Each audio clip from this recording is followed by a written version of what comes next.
Thanks for coming back for another topic with the Hurricane Matthew and its impending arrival here in the state of Florida.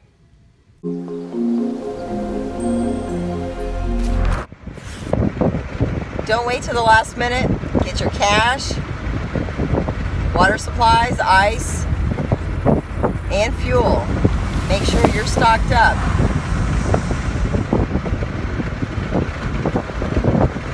Don't be unprepared in the event that the power goes out in your area.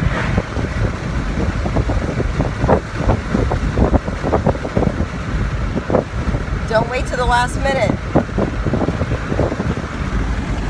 Watch the Hurricane Preparedness Series with Bird Dog 1227.